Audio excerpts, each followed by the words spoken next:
Mes chers amis, c'est le thème suivant. Lorsque il y a eu la destruction malheureuse du Beth Amikdash et que des Nézirim sont venus pour apporter leur korban, comment fallait-il qu'ils fassent? Il n'y avait plus le Beth Amikdash malheureusement. Alors est-ce qu'ils étaient entre guillemets bloqués sur leur Nézirut puisque le Héter, Beyaïn, etc.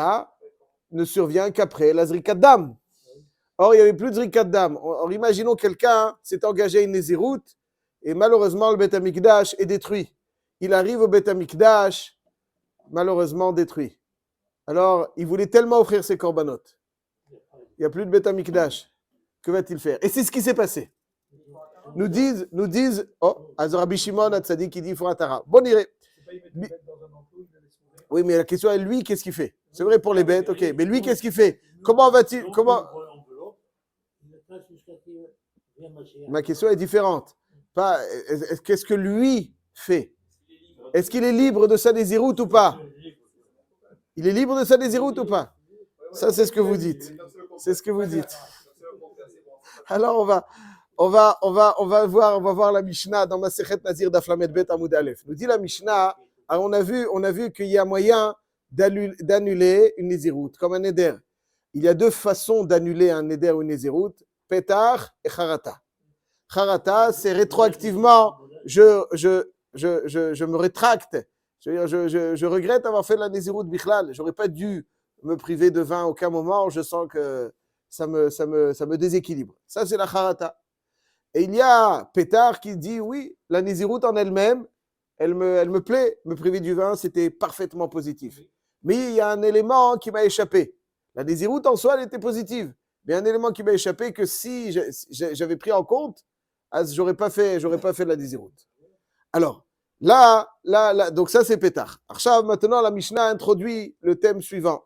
Quelqu'un qui s'est engagé à la Nézirut et il avait des bêtes qu'il pouvait approcher, qu'il pouvait offrir à la fin de sa Nézirut. Donc tout était bien organisé, il s'est engagé à sa Nézirut et il y a les bêtes. Et finalement, il s'engage à sa Nézirut et une fois qu'il s'est engagé, il se rend compte que les bêtes ont été volées.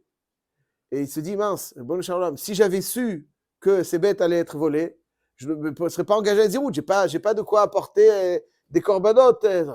Alors la Mishnah nous fait la distinction. Si le vol est survenu avant son engagement, il y a des témoins qui ont vu que ce vol est survenu avant l'engagement. Alors effectivement, son engagement était bétaout. C'est vrai que la Nézirut en elle-même est positive, mais il y a une donnée qui était indispensable, qui lui a échappé, que ces bêtes ont été volées, qui était présente au moment de son engagement. Ça lui a échappé, mais c'était réel au moment de son engagement. Donc sa Nézirut, elle peut être annulée par un pétard. Il y en a qui disent même un pétard, on n'a pas besoin. C'est Batel. Aval, disons au moins, Aval, s'il s'est engagé à sa Nézirut, et 15 jours après, ou même un jour après, ou une heure après, les béhémoths ont été volés, alors il dit, si j'avais su que ces animaux allaient être volés, je ne me serais pas engagé à la Nézirut, ce n'est pas un bon pétard. Parce que comme c'est quelque chose qui n'est pas fréquent, se faire voler sa voiture, comme se faire voler ces animaux, c'est considéré nolad. Et comme c'est considéré nolad, en potrine benolad, et il devra apporter effectivement d'autres béhémoths. Sa Nézirut n'est pas remise en question. Eh bien, il va falloir qu'on l'aide. Et un Nazir à Marseille, donc c'est sûr que lui, c'est à Marseille? À Marseille, pour les voitures. Top. Ça, c'est donc en potrine benolad. Ça veut dire qu'il y a un double problème pour le Beth Amikdash. Oh, Azor arrive au Beth Amikdash. Alors, donc ça, c'est en potrine. Ça veut dire, elle a été volée. Donc, autrement dit, il est dans l'impossibilité d'apporter son korban. Et donc, il va chez le Chacham, lui dit, si j'avais su que je suis dans l'impossibilité d'apporter mon korban, je ne me serais pas engagé dans cette Nézirut. Mais ce n'était pas prévisible. Donc, comme ce n'était pas prévisible, la Nézirut ne peut être complètement annulée rétroactivement. Et nous dit la Gemara, nous dit la Mishnah, que l'erreur de Nahum Hamadi. Nahum Hamadi était un Dayan, donc, à l'époque du Beth Amikdash. Ouais, Nahum Hamadi était Dayan à l'époque du Beth Amikdash. Et finalement, donc, malheureusement, certains Nézirim, et là je cite la Mishnah, Keshe Alou Nézirim min Hagola. Keshe Alou Nézirim min Hagola. Donc les Nézirim sont venus de la Gola. Umatzou Bet Hamikdash Charev. Et malheureusement, ils se rendent compte qu'il n'y a plus de Bet Hamikdash. Donc ils arrivent avec leur bête à Yerushalayim. Ils ont l'intention d'offrir leur bête. Et finalement, ils se rendent compte qu'il n'y a plus de Bet Hamikdash. Amar lahem Nahum Hamadi. Nahum Hamadi leur dit, si vous aviez su que le Bet Hamikdash allait être détruit, est-ce que vous serez engagé à la Nézirut? Il dit non. Alors il leur a enlevé la Nézirut rétroactivement. Alors Chachamim n'ont pas été d'accord avec Nahum Hamadi. Ça, c'est Nahum Hamadi. וכשבא הדבר אצל חכמים, אמרו כל שנזר עד שלא חרב בית המקדש, נזיר. ומי שחרב בית המקדש, אינו נזיר. Ça veut dire de la même façon que lorsqu'il se retrouve dans l'impossibilité d'offrir ses bêtes qui ont été volées, si l'engagement de la Nézirut a précédé ce vol, alors le vol est imprévisible, il ne peut pas remettre en question l'engagement à la Nézirut. La même chose, lorsqu'il s'engage à la Nézirut avant la destruction du Beth Amikdash, on ne peut pas dire que la destruction qui est survenue était prévisible, et dans quel cas, ça ne remet pas en question l'engagement de la Nézirut, et effectivement, il restera Nazir sans pouvoir apporter ses corbanotes. Donc effectivement, il restera Nazir. Ça, c'est donc l'Olam. Ouais, alors, il y a une question, comme ça, il y a une question déjà qui se pose. Il y a marqué dans le passou, il y a marqué dans la Mishnah, Kshe'alu Nezirim minagola. Ça veut dire qu'ils étaient Nézirim en Chutz Laaretz. Est-ce qu'un Nazir en Chutz Laaretz, on a le droit d'être Nazir en Chutz Laaretz? Imaginons que quelqu'un est Nazir en Chutz Laaretz et qu'il vienne en Eretz Israël. Que doit-il faire? Oh là là, monsieur Cohen, kol hakavod. Kol hakavod. Hazak ubaruch. Félicitations. La Mishnah nous dit que d'après Beit Hillel, az le din est qu'il doit, voilà, il y a marqué dans Daf, Yutet Amud Bet. Mi shenazar nezirut harbe, veishlim et neziruto, ve'achar kach bala aretz, Bet Shammai omrim nazir 30 yom, ou Beit Hillel omrim nazir batri nazir. Tout ce qu'il a compté en chutz laaretz n'est pas comptabilisé. Donc s'il s'est engagé à 3 Nézirouyot, il doit le refaire en Eretz Israël, parce que chutz laaretz c'est incompatible à la Nézirut. Donc ici on a l'impression que les Nézirim qui sont venus de la Gola avaient juste l'intention d'offrir leur korbanot. Comme ça c'est mashma. Comment ça suffirait d'offrir leur korbanot? Pourtant, étant donné qu'ils sont venus de la Gola, ils doivent recomptabiliser leur Nézirut. Effectivement, il y en a qui disent que Gola, et là c'est quelque chose de très particulier, c'est Gola ne signifie pas chutz laaretz. Gola ne signifie pas chutz laaretz. Gola signifie Eretz Israël, mais malheureusement, lorsqu'il y a eu le Khorban, à l'époque du Khorban, le Ham Israël errait. Malheureusement, en Eretz Israël, il n'était pas tranquille, vu les attaques répétées dont ils étaient l'objet, et c'est pour ça que ils sont appelés Gola. Parce que Gola, c'est quand quelqu'un n'a pas son endroit.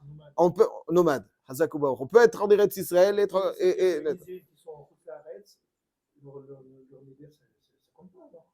Mideoraita, ils sont chayavim leur Nézirut, donc ils ne peuvent pas boire du vin, mais Miderabanan, ils doivent refaire leur Nézirut, effectivement, tout à fait, parce qu'il y a une Toum'a des Rabanan qui les oblige à refaire leur Nézirut quand ils arrivent en Eretz Israël. Et d'ailleurs, le Rambam dira qu'un Nazir en Chutz Laaretz, on l'oblige à monter en Eretz Israël.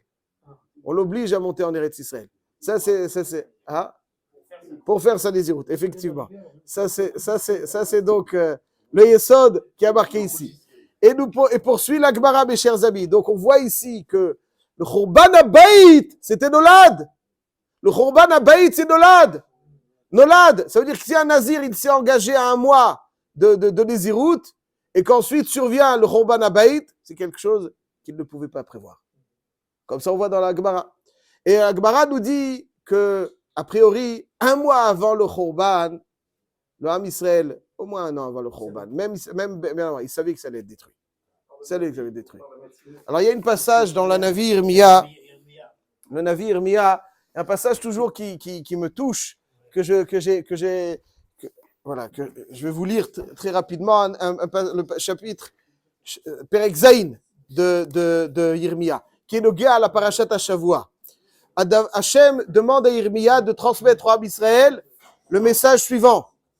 Il lui dit, Donc il lui dit que on le verra Bezrat Hashem. Je vous le dis, Irmia. Ok. C'est trop beau, je ne peux pas le dire rapidement. C'est quelque chose qui sort. Ok. Amod Beshar Bet Hashem Vekarat Hashem Et Hadavar Hazeh Ve'amart Shimu Dvar Hashem Kol Yehuda Baim Basharim Haele Lishtachavot LaHashem כה אמר השם צבקות אלוקי ישראל, היטיבו דרכיכם ומעלליכם, ואשכנה אתכם במקום הזה.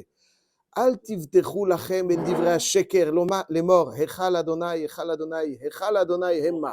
Ça veut dire qu'il y avait une grande lutte, un combat à l'époque de Yirmia entre les Nevi HaSheker et Yirmia. Les Nevi HaSheker disaient, ne vous en faites pas. Le Beth Amikdash ne sera jamais détruit, il ne peut être détruit. Parce qu'il est correspondant au Beth Amikdash El Mala.